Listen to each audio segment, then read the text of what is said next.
Hi, my name is Erin, and I'm going to show you today how to cut a perfect circle. When I do collage, I do a lot of circles. They mean a lot to me. And what I use is a Fisker's circle cutter. I got it at Michael's Craft Store, and I don't think you're going to have trouble finding one. They seem to be out there in every craft store I've ever been to. So, what you do is you take your piece that you'd like to cut a circle in, and you're gonna measure how big you want it. And for this demo, I'm gonna cut a small circle. And you can adjust the size here. It can go from a 1-inch circle to, I believe, an 8-inch. For this first one, I'm gonna cut a small one to show you that. You place it where you want it, and you're gonna wanna press down quite hard.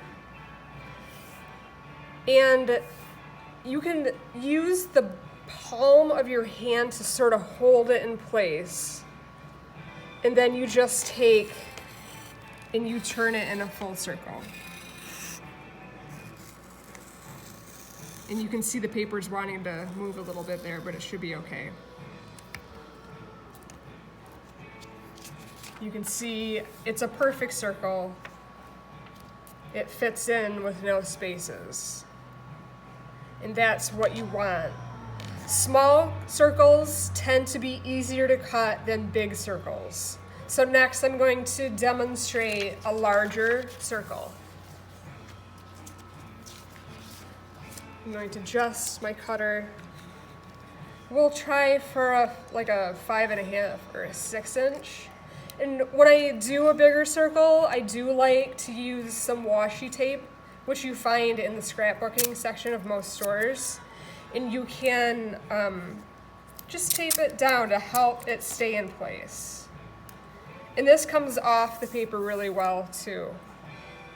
So again, you're just gonna press down hard with your palm down, and nice and easy. And you're pressing down on this part too.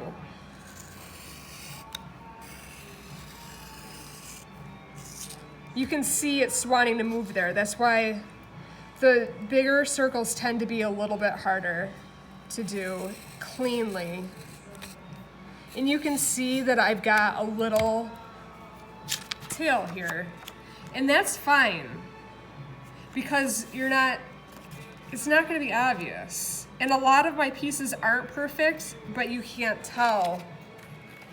And it's okay. Nothing has to be perfect.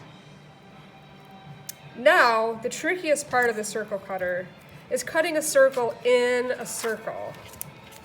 And for that, I use the washi tape again. And I tape on all 4 sides, just a little bit on the very edge. And you're gonna make your adjustment to how big you want it to be. And the thinner the circle, the outline, the harder it's gonna be. But that's okay. And when I do my circle cut in a circle, I don't measure, I eyeball it. Is that the correct thing to do? Probably not, but I don't care. So I just look around here and see if it looks even.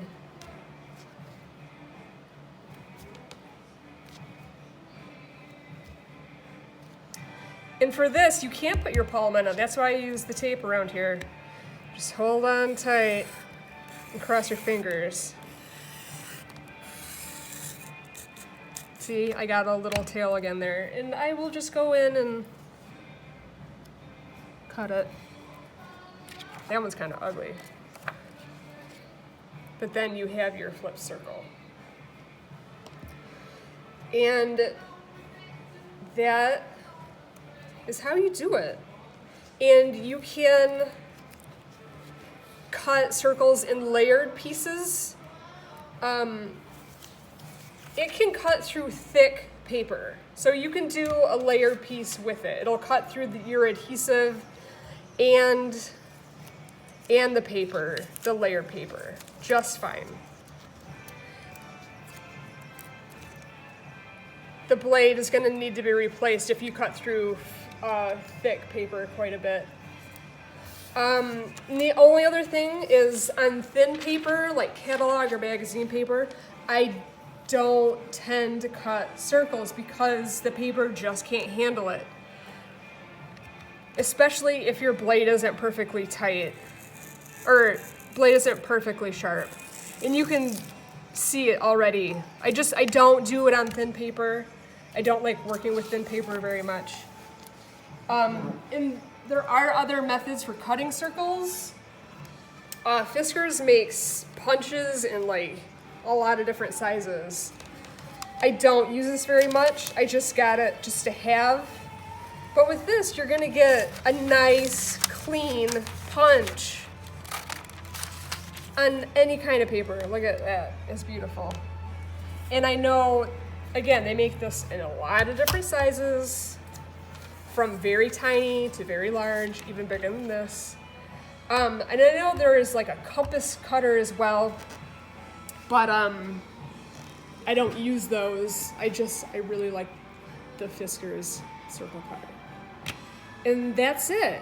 If you have any questions, you can shoot me a DM. Thanks for watching.